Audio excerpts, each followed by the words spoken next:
Zer moduz, kaixo guztioi, ni Miguel Jato naiz, 27 urte ditu eta aktorea naiz.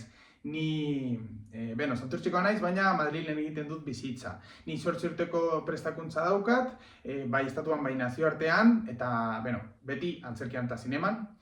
Ni bi urte egin ditut Urkola Zabalekin eta gero mugitu nintzen Madrilera egiteko Eskola Universitatea de Artes Tallen gradua eta 3. mailan joan nintzen Italiara Erasmus egitera eta hemen Madrilen egin ditut workshop eta entrenamendu ezberdinak eta nire formazioa bukatu da Vanessa Resero eta Jesus Noguerokin.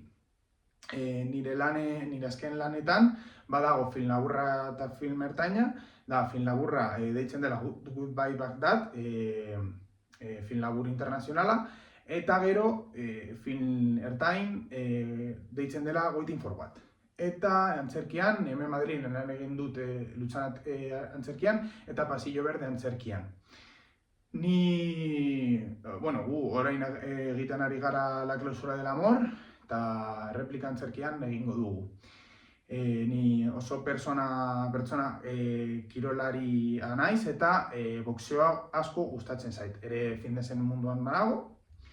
Eta gero, pianoa jokatzen dut eta rap musika egin asko gustatzen zait. Eta hau naiz ni, eskerrik asko zure denboragatik eta agur!